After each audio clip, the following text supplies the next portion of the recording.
प्रिय छात्र छात्राओं, आज के इस ऑडियो क्लास में एक बार फिर से आप सबका स्वागत है। मैं doctor Akhilesh Kumar, associate professor, Hindi विभाग, एचडी जैन कॉलेज, आरा। स्नातक खंड 3 हिंदी प्रतिष्ठा के छठे पत्र में पिछले क्लास में हमने काव्य प्रयोजन पर चर्चा की थी और 2 वर्गों में हमने काव्य प्रयोजन को समझा। यह समझा कि काव्य सृजन का उद्देश्य महान होता है और यह कवि और पाठक दोनों का कल्याण करता है, दोनों के लिए कल्याणकारी होता है। इसका उद्देश्य महान होता है और इसमें लोक कल्याण की भावना निहित होती है। इसके पहले हमने काव्य हेतु की चर्चा की थी, काव्य लक्षण भी बताए थे। अब आज के क्लास में काव्य के प्रकार पर हम चर्चा करेंगे। काव्य के कितने भेद हैं, किस प्रकार भेद किए गए हैं, इन सब बातों की चर्चा हम करने जा रहे हैं। भारतीय काव्य शास्त्र में काव्य विभाजन के कई आधार रहे। छंद, विषय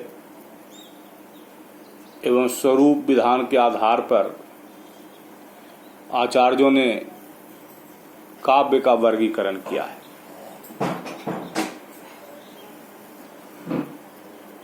छंद के आधार पर 2 भेद किए गए हैं, गद्य और पद्य। गद्य में छंद का अभाव होता है और पद्य जो है छंदोबद्ध होता है। विषय के आधार पर भी इसके भेद किए गए हैं। ख्यात वृत्त, कल्पित कथाश्रित और शास्त्राश्रित, यानी किसी ख्यात जीवन वृत्त के आधार पर अगर काव्य सृजन हुआ तो वह ख्यात वृत्त कहलाया। कल्पित कथा के आधार पर अगर वह काव्य सृजन हुआ तो वह कल्पित कथाश्रित हुआ और शास्त्र आधारित सृजन अगर हुआ तो वह शास्त्राश्रित हुआ। काव्य के स्वरूप के विधान की दृष्टि से इसके 5 प्रकार किए गए हैं। महाकाव्य, खंड काव्य, मुक्तक काव्य, आख्यायिका और रूपक। इसके अलावे चंपू काव्य की भी गणना की गई है, जिसमें गद्य और पद्य दोनों का मिश्रण होता है। ध्वनिवादी आचार्यों ने व्यंग्य की प्रधानता को आधार बनाकर 3 भेद किए हैं, उत्तम, मध्यम, अधम। यानी वस्तु ध्वनि, अलंकार ध्वनि और रस ध्वनि।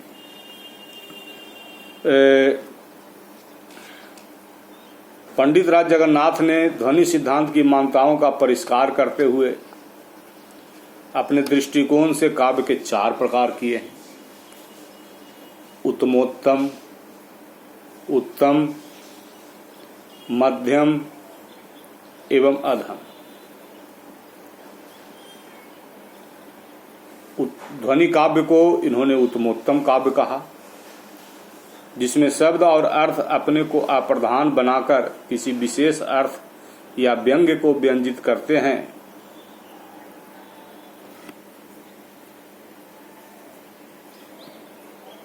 और जब व्यंग्य अप्रधान होते हुए भी चमत्कार का कारण बने तो वह मध्यम काव्य है। वाच्य के चमत्कार से जब व्यंग्य का चमत्कार हीन हो तो मध्यम काव्य, और अर्थ चमत्कार से पोषित शब्द चमत्कार की प्रधानता में अधम काव्य होता है। पंडित राज जी ने एक 5वीं श्रेणी भी दी, जिसे उन्होंने कहा अधमाधम काव्य, अधम से भी अधम, जिसमें शब्द का ही चमत्कार रहता है, अर्थ का नहीं।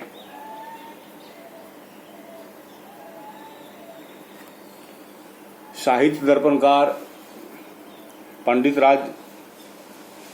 दर्पणकार आचार्य विश्वनाथ ने काव्य के 2 प्रकार किए, दृश्य और श्रव्य। दृश्य काव्य में रूपक की गणना की गई और श्रव्य में प्रबंध एवं मुक्तक आते हैं। और प्रबंध के भी 2 भेद किए गए, महाकाव्य और खंड काव्य। तो इस तरह से भारतीय आचार्यों के अनुसार गद्य एवं पद्यबद्ध काव्य के अनेक प्रकार हैं, लेकिन इसके प्रमुख प्रकार जो हैं वे हैं प्रबंध काव्य, मुक्तक काव्य, कथा, आख्यायिका और रूपक। तो सबसे पहले हम प्रबंध काव्य देखें तो प्रबंध काव्य जीवन की समग्रता और लघुता के चित्रण के कारण महाकाव्य तथा खंड काव्य के रूप में विभाजित होता है। अर्थात समग्र जीवन का अगर चित्रण हुआ तो वह जो है वह महाकाव्य हुआ, और जीवन के अंश का चित्रण हुआ तो वह खंड काव्य हुआ। तो पहले हम महाकाव्य देखेंगे कि भारतीय आचार्यों ने महाकाव्य के अंदर किन किन तत्वों को स्वीकार किया है। भारतीय आचार्यों ने महाकाव्य पर अपनी दृष्टि डाली है, अपने अपने विचार व्यक्त किए हैं।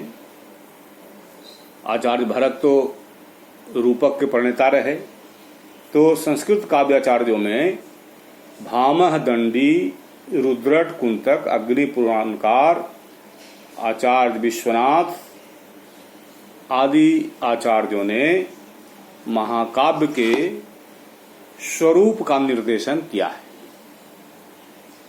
बारी बारी से हम इनके निर्दिष्ट स्वरूप को देखेंगे, लेकिन एक बार फिर से समझ लें कि काव्य के प्रकार में संक्षेप में प्रबंध काव्य, मुक्तक काव्य, कथा, आख्यायिका और रूपक को माना गया है, और इन खंडों पर हम बारी बारी से दृष्टि डालेंगे। पहले हम प्रबंध काव्य के अंतर्गत महाकाव्य को देख लेते हैं, जिस पर कतिपय आचार्यों ने अपना अपना मत व्यक्त किया है। सबसे प्राचीन उपलब्ध लक्षण जो है वह भामह का है, जिनके काव्य अलंकार में महाकाव्य की परिभाषा दी गई है, जिसके अनुसार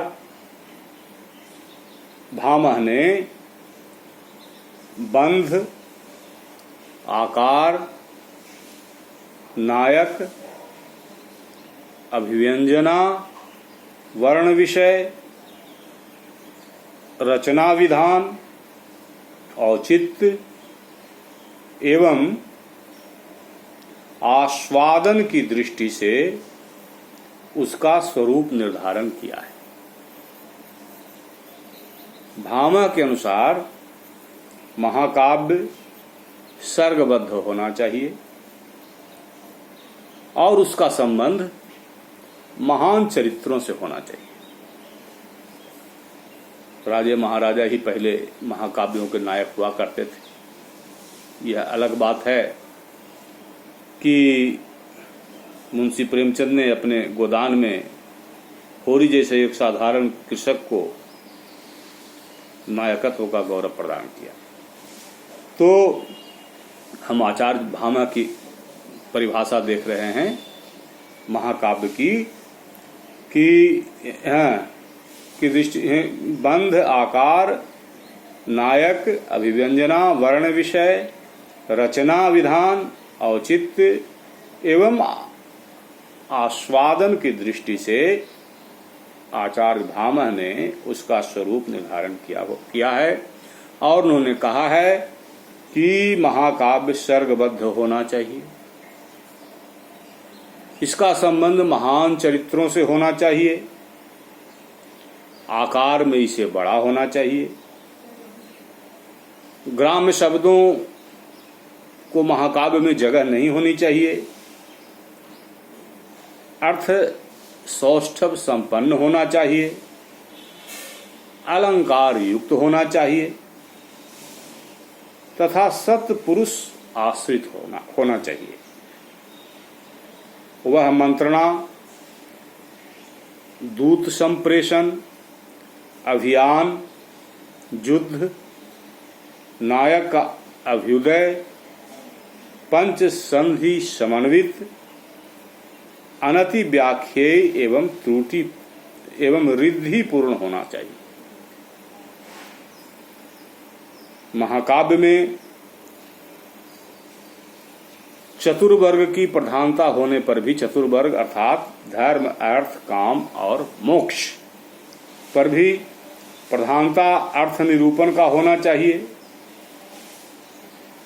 तथा इसे लौकिक आचार एवं सभी रसों से युक्त होना चाहिए। अर्थात महाकाव्य में सभी 9 रसों का विधान होना चाहिए। और उन्होंने कहा महाकाव्य में नायक का प्रथम वर्णन होना चाहिए, उसके वंश, बल, ज्ञान आदि का विस्तार से कथन होना चाहिए। तत्पश्चात प्रतिनायक का वर्णन होना चाहिए। प्रतिनायक का उत्कर्ष प्रदर्शित करने के लिए नायक का वध कदापि नहीं होना चाहिए।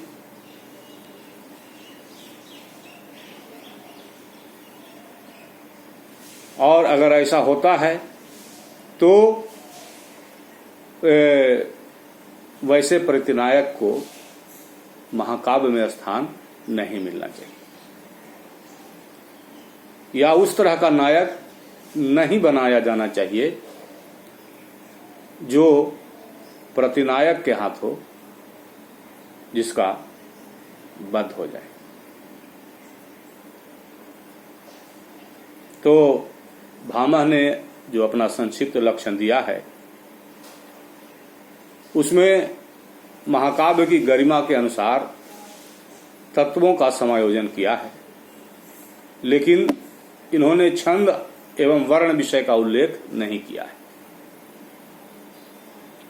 इनके बाद दंडी आते हैं।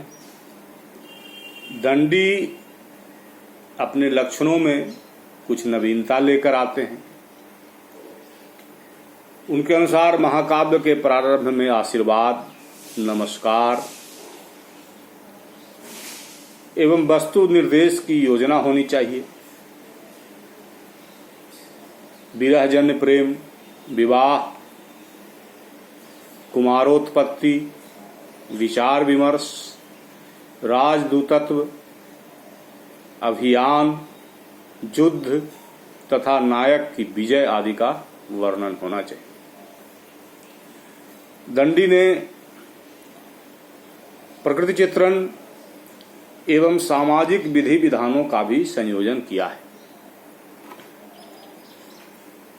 वे नायक के उत्कर्ष के लिए प्रतिनायक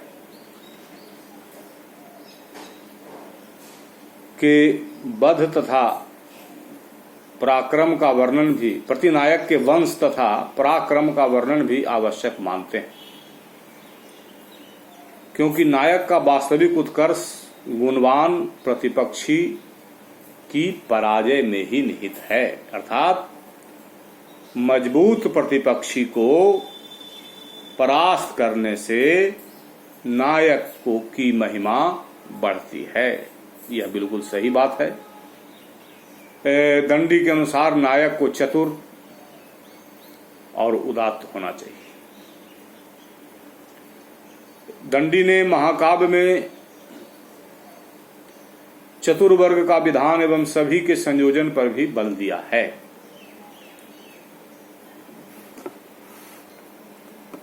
इसके बाद आते हैं आचार्य रुद्रट। रुद्रट ने नायक के गुणों का विस्तार से वर्णन किया है।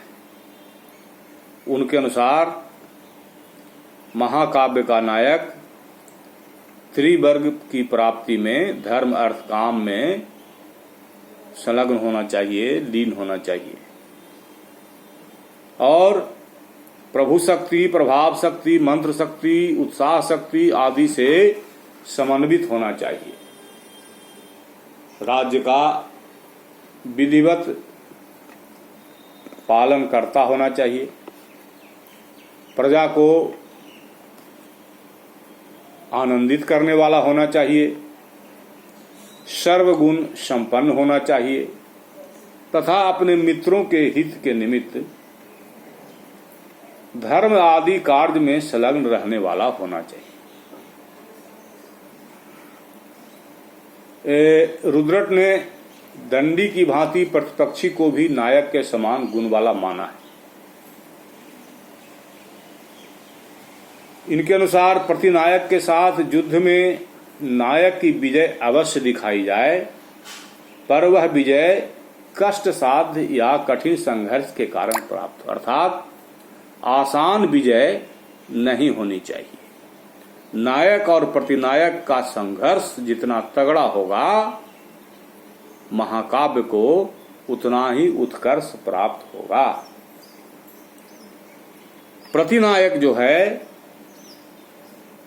उसे उसके अंदर नायक के प्रति असहनशीलता, आक्रमण के उद्देश्य से विभिन्न प्रकार की मंत्रणा करने वाला और नायक की योजना को विफल करने की योजना बनाने वाला चित्रित किया जाना चाहिए।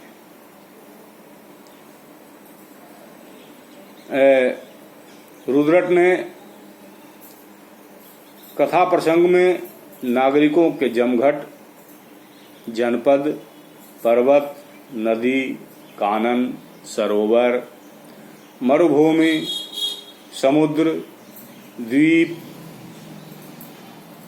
सूर्यास्त, प्रभात, संध्या, रात्रि आदि के समावेश पर बल दिया है।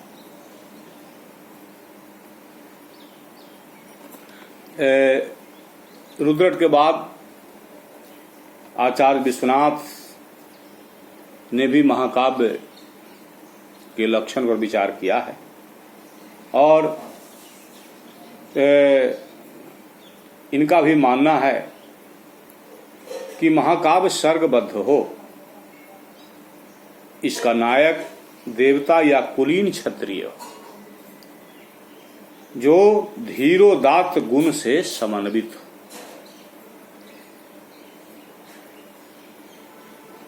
इसमें श्रृंगार, वीर तथा शांत में से कोई एक रस अंगी होना चाहिए। अंगी का मतलब हुआ प्रधान होना चाहिए। तो एक रस प्रधान होना चाहिए, लेकिन सभी रसों यानी नवरस का जो है उसमें समायोजन होना चाहिए। सभी नाट्य संधियां होती हैं तथा कथा ऐतिहासिक या लोक प्रसिद्ध सज्जन से संबद्ध होनी चाहिए। धर्म, अर्थ, काम और मोक्ष, इनमें से एक महाकाव्य का उद्देश्य होना चाहिए, चाहे वह धर्म हो, अर्थ हो, काम हो या मोक्ष हो।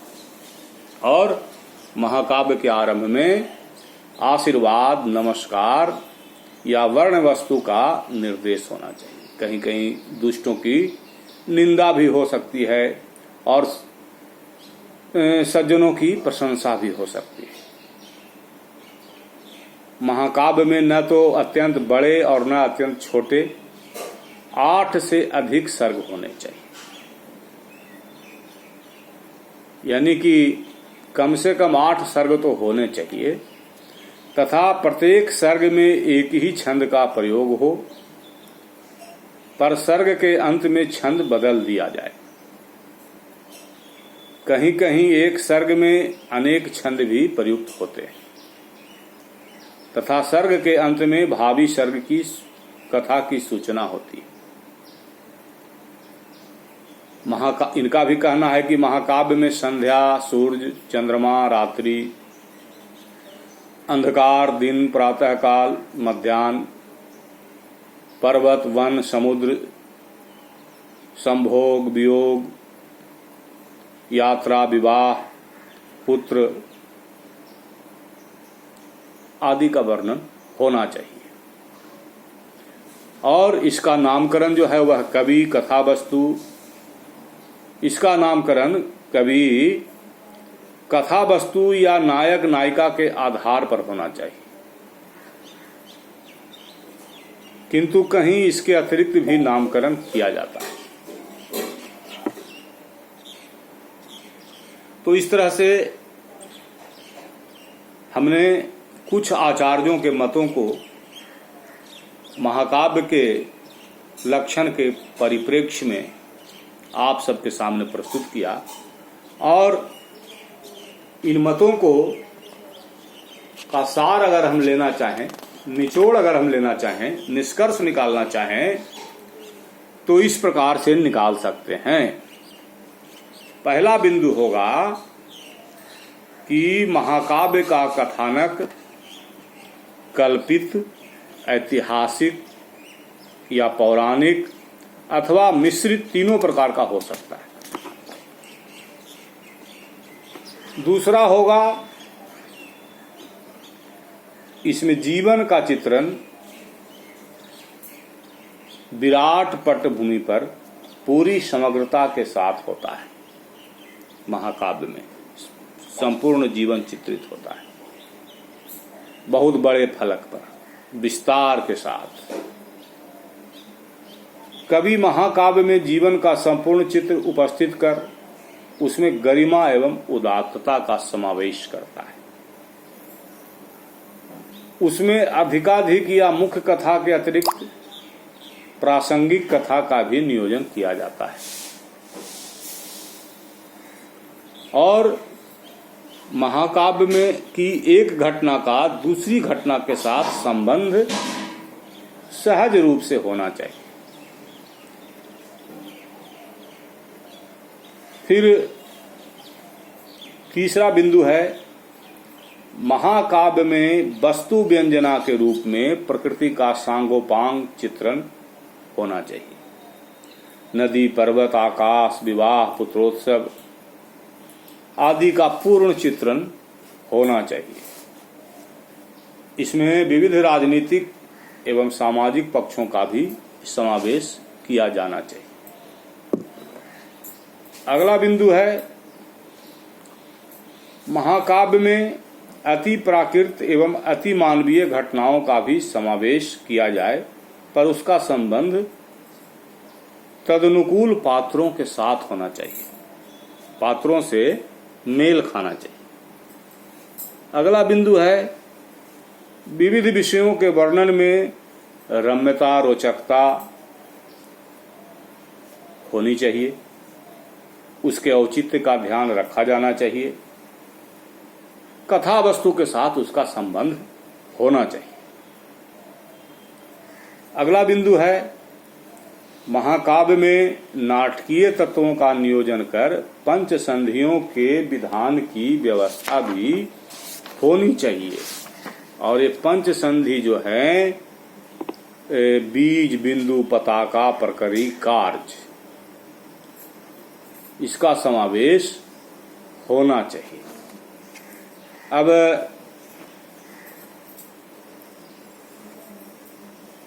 फिर है संधि जो है, हाँ, मुख प्रतिमुख गर्भ विमर्श अवमर्श, 5 संधियां हैं। मुख प्रतिमुख गर्भ विमर्श अवमर्श।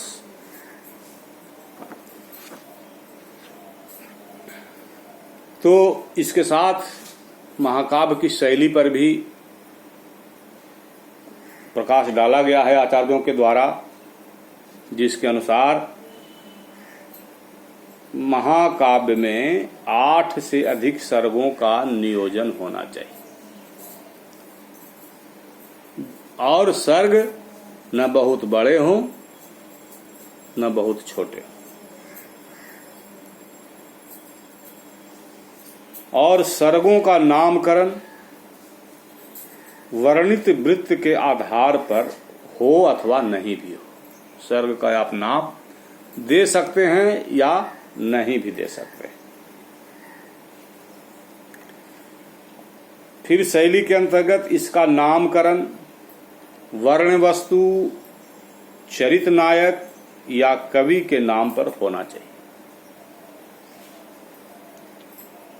अगला बिंदु है, इसमें मंगलाचरण का विधान आवश्यक न होकर वैयक्तिक होता है, लेकिन हमने देखा है कि महाकाव्य के आरंभ में प्रायः महाकवियों ने मंगलाचरण का विधान किया है। और यह मंगलाचरण जो है 3 तरह का होता है: आशीर्वादात्मक, वस्तु निर्देशात्मक और नमस्कारात्मक। जैसे जय हो जग में जले जहां भी नमन पुनीत अनल को, जिस नर में भी बसे हमारा नमन तेज को बल को। तो इसमें एक तरह से आशीर्वादात्मक हम मान सकते हैं। और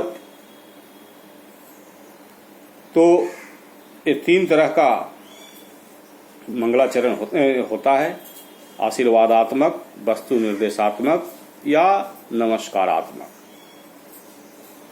अब जैसे नमस्कारात्मक हो गया, वर्णानाम अर्थसंघानाम रसानाम छंदसामपि मंगलानाम च कर्तारौ वंदे वाणी विनायक। वंदना हुई, नमस्कार हुआ, निवेदन किया गया, प्रार्थना की गई। इसके बाद है कि इसमें खल निंदा या सज्जन की प्रशंसा भी हो सकती है। नायक के वंश की प्रशंसा भी हो सकती। इसके बाद शैली के अंतर्गत अगला बिंदु है कि महाकाव्य के एक सर्ग में एक ही छंद का विधान किया जाए, किंतु सर्ग के अंत में छंद बदल दिया जाए। लेकिन कहीं कहीं एक ही सर्ग में अनेक छंद भी प्रयुक्त हो सकते हैं। इसके बाद है कि महाकाव्य में नवरसों का समावेश होना चाहिए, किंतु श्रृंगार, वीर एवं शांत में से किसी एक का अंगी होना चाहिए। एक रस अंगी होना चाहिए, प्रधान होना चाहिए। धर्म, अर्थ, काम और मोक्ष चारों का वर्णन होना चाहिए। पर कभी किसी एक को ही महाकाव्य का फल बना सकता है, एक को ही लक्ष्य बना सकता है। फिर है कि महाकाव्य की भाषा परिनिष्ठित, विविध विषयों का उसके अनुरूप चित्रण करने वाली, प्रसाद गुण युक्त एवं रसोचित अलंकारों से भाषा जो है युक्त होनी चाहिए, सुसज्जित होनी चाहिए। तो इस तरह से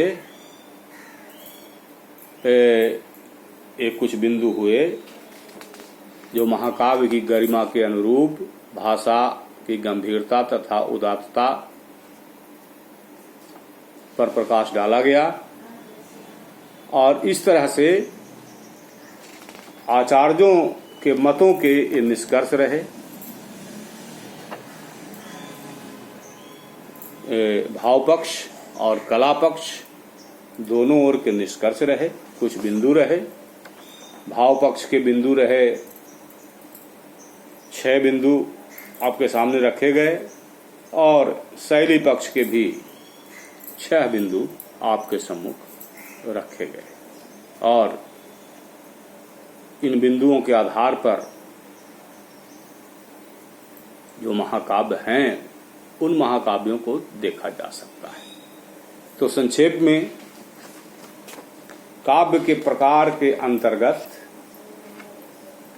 हमने जो है आचार्यों के मतों को आपके सामने रखा, और काव्य के प्रकारों को विभिन्न बिंदुओं के आधार पर, जैसे छंद के आधार पर गद्यपद,